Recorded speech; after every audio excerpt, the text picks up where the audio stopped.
Kami na, usa na Marisol. Nakamatikod ang Marisol na, paano may tao na sulti dito? Naglingkod naman, wala po na presidente ni Tindog eh, natapos na. Naglingkod ang nagwali. Taon-taon naminaw na. Nibalik kong Tindog nagwali. Humana mo, kay mapadayon ko. Wala pinagting mo, naminaw na hantod na human. Wala na niibiyakin ko na. Kulisyon na rin. Dili lalim kay sa dugay para ulang simbahan ako. Dili lalim ka naman. Bisang mong sao ni mo kayo na ang mga tao oposisyon ni mo.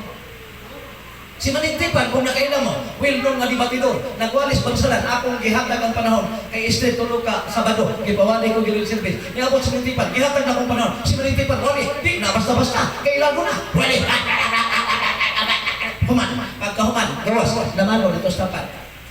Usa ka tao, milamano, pag gawin, hawin sa kamot, imanin siya, pagkaway post, itong imong wali, brad. Ano na, tilala ako, so, nakakita tao nga, dahil mo to. Si Manintipan, mingisi, kinaalaro debate. Suga, brad, di mo siga, o puros positive. Naapoy negative. Pero bintaha din eh, kay dako ang positive, gamay ang ikang negative, ikaw ang isa.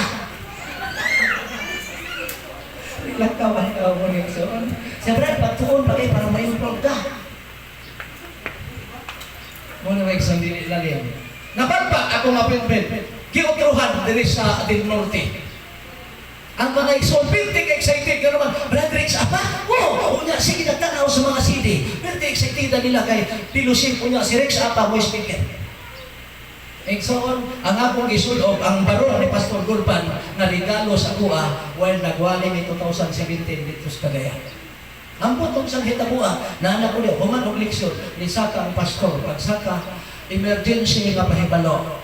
Sabi na bang kung sa itong pahibalo Dili makadayon og speaker si Brother Rich apa, kay naniabot magbunuhat gikan sa misyon. Deported sa gingar mong iksunan, pag meeting yun mo ha, unya, para ma-aproban din sa Elders Council. Naapod ang district leader. Ambot o kung siyang pagkaunsa. Nga hasta siya na manunta.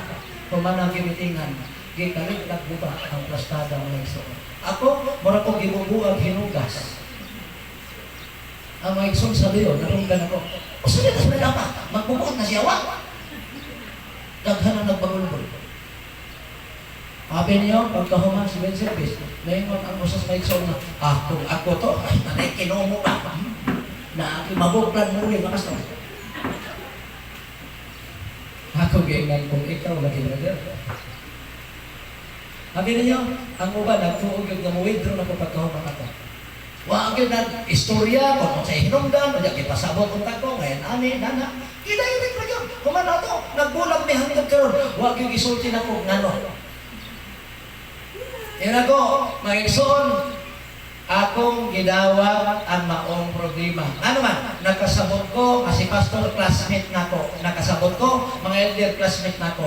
Pagbiyan ako, gingnan ako, mag-igsunan na mga elder. Elder, mga igsoon, before ko mabiyak din tingali ka mo nahibaw o kung sa nahitabo na ko, adong sila, gingnan ako. Mga elder din sa district, mga buutan, pero may mga buot. Hinako ayaw mo kahiusa, kaya ako ang ipagawas. Kaya pag human ini, dahil ko gustong magdumot. Kaya ako ang ibate, kabahilis pag-improve sa akong pagpuo sa Ginoo. Amen? Ang mataghan ka mo, inato, na ano, pretend yung gwapuha, yan pretend yung andam na kayo, sikat-sikat na mo. Di ba kayo lang katon yung baro? Napalaw sa Pastor Gurban. Bisag ko mapresensyon yun, nakasuot ko iyang baro, pero napalaw na. Ang hita po igsoon, gina na ko na God bless ninyo mga igsoon niya. Dugang magtuon, aron ma-improve mo. Sa sunod gani, mag-meeting gani mo about sa divine service, sabta ninyo mayo kung sa'y divine. Ang gimitingan, divine service, dili basta-basta, giampuan sa pagsugod, giampuan sa pagkahuman. O niya ang isyo, divine service. Mga tanag ang igsoon, kung sa may Bisaya sa divine service. Kaya kung tanong, mag-improve na ba mo? Ha? Go!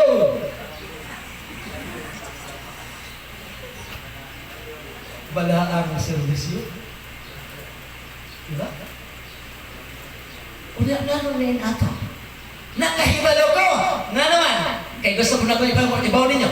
Nga sa Iglesia, uno sa isaho, samtang magkakatigong ang katawhan sa Diyos, ang yawa may sulod tunga. Kanya, mao'y nagbuba sa unang-una sa plastada. Remember Judas? John chapter 13. O ang yawa, may hong kang Judas, may sulod siya kasing-kasing, o gibaligya si Kristo. Nahalin, pilay halin, pilay halin. Uy! Mga igsoon, napo niya! Hallelujah! Panito ta. Ang Maranatha igsoon, hallelujah, before ko mulikod, akong ipasabot ninyo. We are shouting hallelujah because salvation is with us. Amen? Ang kaluwasan, ato na. Wala ta, musimba, aron maluwas. Nisimba ta, kay naluwas na ta. Amen? Maunang 19, uno, ito sa 3 pinadayag, hallelujah, ang kaluwasan na ato na. Ayan ang shouting, Maranatha. Ingon si Pablo, unang Korinto 16:22, Maranatha, gihubad sa Bos, umanhi ka na. And we are Seventh Day Adventists waiting for the second coming of our Lord Jesus Christ. We are shouting, Maranatha, kay gusto na tayo mubangit na ang atong Ginoo. Amen? Ang ato ra, na mo improve ang atong pagod. Katapusan, 17:5 Lucas, kamo na lang mubasa. Ingon ang mga apostoles, to improve. Ingon pa nila, Ginoo, dugami ang among pagtuo. Wa sila mo hangyo, Ginoo, dungagi among yuta, dungagi among bulawan, dungagi among bahandi. Ang ilang ipangayo, nasayod sila pinakabahandi. Kining atong pagtuo, kay mauni buhaton nato niya ang bulawanong puloy-anan pag-abot po niya sa katapusan. Mga apostoles, pwede yung ipangayo, special request na to sa Ginoo. 17:5 Lucas, iman ninyo na mga igsoon. Ginoo, dugami ang among pagtuo. Ang tuyo, aron kita mo improve sa atong pag-alagan, magdula may mga pagsulay, dili na talit-talit na matarong mga igsoon. Baro na malikon kay ang Diyos malipay. Imo nang Esdras 10:5, tindog na likon kay kami. Naa uban kaninyo. Ang Diyos magapangayon ka ng kabutan.